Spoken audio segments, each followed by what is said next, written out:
அனைவருக்குமே வணக்கம். சற்றுமுன் கிடைத்திருக்கக்கூடிய ஒரு மிக மிக முக்கியமான செய்தி ஒன்று வெளியாகியுள்ளது. திமுகவின் முக்கிய பள்ளி வெட்டி கொலை, போலீஸ் குவிப்பு, இது மாதிரி பார்த்தீங்கன்னா செய்திகள் வெளியாயிருக்கு. இப்போ பார்த்தீங்கன்னா அதிரடியாக திமுக சேர்ந்த பிரமுகர் பார்த்தீங்கன்னா அதிரடியாக வெட்டி கொலை செய்யப்பட்ட சம்பவம் இப்போ பார்த்தீங்கன்னா போஸ்ட்மார்ட்டம் ரிப்போர்ட்டில் பார்த்தீங்கன்னா இவர் தான் அப்படின்ற மாதிரி இப்போ வெளியேறக்கூடிய செய்திகள் தான் இப்போ அதிரடியாக திமுகவுடைய வேட்பாளராக ஈரோட்டில் பார்த்தீங்கன்னா இடைத்தேர்தல் நடக்க போகுது இல்லையா? இந்த இடைத்தேர்தலில் போட்டியிட போகிற விசி சந்திரகுமார் அவர்கள் தான் பார்த்தீங்கன்னா இவரை வெட்டி மர்ம கும்பலால் வெட்டி கொலை செய்யப்பட்டதாக ஒரு பரபரப்பான செய்தி வெளியே இருக்கு. அதனால் பார்த்தீங்கன்னா திமுகவுக்குள்ளே உட்கட்சிகளே மோதல் ஏற்பட்டிருக்கு. அங்கே இருக்கக்கூடிய திமுக சார்ந்த பிரமுகரே பார்த்தீங்கன்னா இவர் ஏற்கனவே முன்னுரிதங்கள் இருந்து வருவதாக இப்போ வெளியேறக்கூடிய செய்தியால் தான் அவரால் பார்த்தீங்கன்னா இவர் வெட்டி கொலை செய்யப்பட்டதாக ஒரு பரபரப்பான செய்தி வெளியே இருக்கக்கூடிய நிலையில் தான் இப்போ அதிரடியாக திமுகவுடைய வேட்பாளர் மாற்றப்பட்ட சம்பவம் பெரும் அதிர்ச்சியை ஏற்படுத்தியிருக்கு. இதை பற்றி இந்த வீடியோவில் பார்க்கலாம். அதுக்கு முன்னாடி நம்ம சேனலுக்கு இப்போ தான் நீங்கள் முதல் முறையாக வந்திருக்கீங்க அப்படின்னா மறக்காமல் நம்மளுடைய சேனலை சப்ஸ்கிரைப் பண்ணி சப்போர்ட் பண்ணுங்கள். வாங்க வீடியோக்குள்ளே போகலாம். பார்த்தீங்கன்னா திமுகவுடைய முக்கிய புள்ளியாக தான் பார்த்தீங்கன்னா ஈரோட்டில் இப்போ இடைத்தேர்தல் நடக்க போகுது இல்லையா? கே.எஸ். இளங்கோவன் அவர்கள் உடல்நிலை குறைவால் இருந்தார். இதை தொடர்ந்து அங்கு இடைத்தேர்தல் வருகின்ற பிப்ரவரி 5ஆம் தேதி நடக்க போகுது.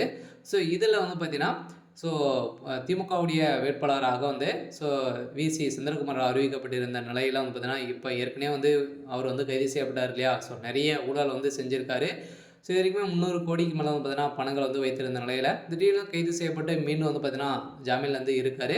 இதை தொடர்ந்து இப்போ ஏற்கனவே முன்னுரிதன் காரணமாக இப்போ விசி செந்தில்குமார் அவர்கள் பார்த்தீங்கன்னா ஈரோட்டில் நடந்த கலவரத்தால் இப்போ அவர் வெட்டி கொலை செய்யப்பட்டதாக இரவோடு இரவாக பார்த்தீங்கன்னா வெட்டி வீசப்பட்ட சம்பவம் தான் இப்போ அதிர்ச்சியை அளிச்சிருக்கு. திமுகவுடைய தலைமையகத்துக்கு ஒரு மிகப்பெரிய இடியாக தான் இருக்குது. இப்போ இடைத்தேர்தலில் சங்கு நடக்குமா அப்படின்னு தான் பெரிய கேள்வியாக இருக்கு இல்லையா?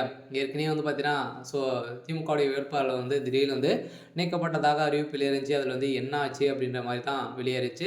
இதன் அடிப்படையில் தான் இப்போ திமுகவுடைய முன்னுரிதன் காரணமாக அங்கே இருக்கக்கூடிய ஒரு முக்கிய திமுக சேர்ந்த முக்கிய புள்ளியின் காரணமாக தான் இருவருக்குமே நிறைய வாதங்கள் ஏற்பட்டது. திடீர்னு பார்த்தீங்கன்னா இரவு நடந்த இந்த கொலை செய்யப்பட்டதாக செய்தி வழியாக இருக்குது. அதனால் பார்த்தீங்கன்னா அவர் மருத்துவமனையில் அனுமதி பெற்று சிகிச்சை பெற்று வந்திருந்த நிலையில் காலையிலே பார்த்தீங்கன்னா அவர் சிகிச்சை பலனின்றி உயிரிழந்திருக்காரு. அதனால் பார்த்தீங்கன்னா இப்போ போலீஸ் குவிக்கப்பட்டு அங்கு ஒரு மிகப்பெரிய போராட்டங்களாக நடந்திருக்கு. அதனால் முதல்வர் ஸ்டாலின் அவர்களுக்கு ஒரு மிகப்பெரிய இடியாக தான் விழுந்திருக்கு. அதனால் ஈரோட்டில் பார்த்தீங்கன்னா ஏற்கனவே நிறைய எதிர்ப்புகள் வந்திருந்த நிலையில் திமுகவுக்கு இவருக்கும் நிறைய எதிர்ப்புகள் மக்களிடையே வந்திருந்த நிலையில் இதனிடையே கூட இவருக்கு நிறைய ஆபத்துகள் இருக்கலாம் அப்படின்ற மாதிரி தான் இப்போ விசாரணை தெரிய வந்திருக்கு. இருந்தாலும் என்ன நடக்க போகுது அப்படின்றத வெயிட் பண்ணி பார்க்கலாம். இது மாதிரி செய்திகளை தெரிஞ்சுக்கணும் அப்படின்னா மறக்காமல் நம்மளுடைய சேனலை சப்ஸ்கிரைப் பண்ணி சப்போர்ட் பண்ணுங்கள். தேங்க்யூ.